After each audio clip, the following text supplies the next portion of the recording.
At sa ating pagsisimula, hihiling ko sa mga may occasion na makarinig muna tayo ng mga words of welcome, whatever.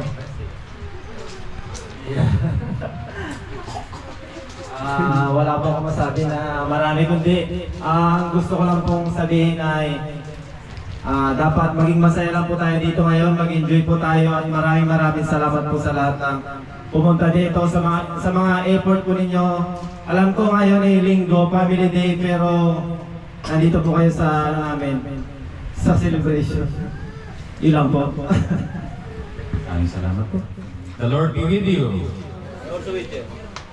Mga kaibigan, mga kababayan, at mga kapatid ko kay Kristo na nandito, tayo ay nagkatipon ngayon upang hilingin sa Diyos na pagpalain ang tahanang ito na isang patutuo ng kanyang kagandahang loob at kabutihan. Ang tahanan ay hindi lamang tirahan, higit pa rito, ito ay isang simbolo ng pagmamahal ng Diyos sa atin at sa buhay natin bilang isang pamilya ni Kristo. Kung gayon, ating ialay sa Kanya ang ating mga papuri at pasasalamat dahil sa Kanyang kabutihan at habag, at ibigay ang ating sarili sa panibagong paglilingkod sa Kanya.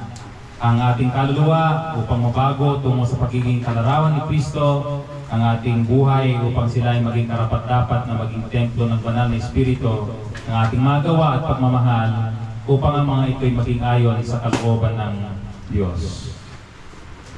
Magsitayo po tayo at tayo ay manalangin. O Diyos na siyang tagapamahala sa lahat ng bagay sa langit at maging sa lupa, siya rin gumawa at patuloy na gumagawa ng mga bagong bagay. Sa iyong karunungan kami ay nalikha, dahil sa iyong pagpapala kami ay napamahalaan. Dahil sa iyong pag-ibig kami ay tinubos sa pamamagitan ni Jesucristo ang aming Panginoon. Hiling namin, pagpalain niyo po kami na nagkatipon ngayon at patuloy na basbasan ang anumang aming babasbasan ngayon. Sa pamamagitan ni Kristo Jesus na aming Panginoon tagapagligtas. Amen.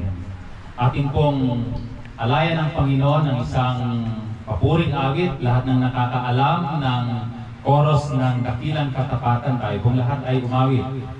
Dakila ka, O Diyos, tapat kang ang tunay, magunaw man maasahan kang lagi, maging hanggang wakas nitong buhay. Magsiupo na po kayo. By the way, again, congratulations sa mag-asawa. Siya pa rin ang nagtatayo ng lahat. Alam naman natin na kapag mayroong Panginoon, ang kandila ay sumisimbolo kay Kristo na siyang ilaw ng sanlibutan. Siya nawang patuloy na mag-guide sa inyo habang binubuo ninyo habang ginagawa ninyo ang bawat inyong gawain sa inyong pamilya. Sa pangalan ng Diyos Ama, Anak at ng Espiritu Santo, pinagpapala ko ang tahanang ito.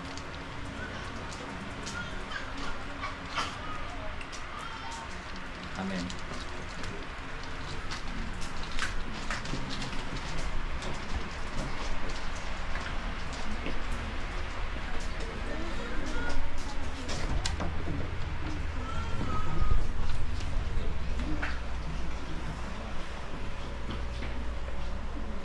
Sa pangalan ng Diyos Ama, Anak at ng Espiritu Santo. Amen.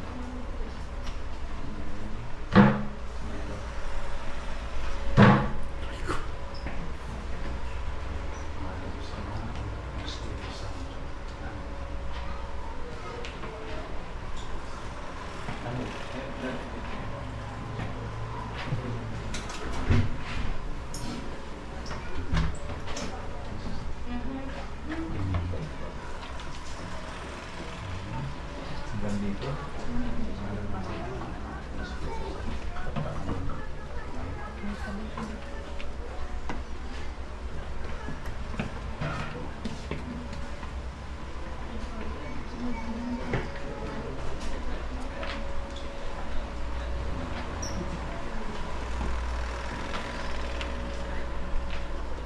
I bless this room in the name of the Father, the Son, and the Holy Spirit.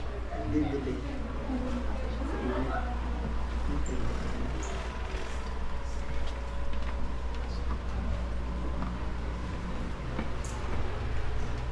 bless this room in the name of God the Father, the Son, and the Holy Spirit. Amen.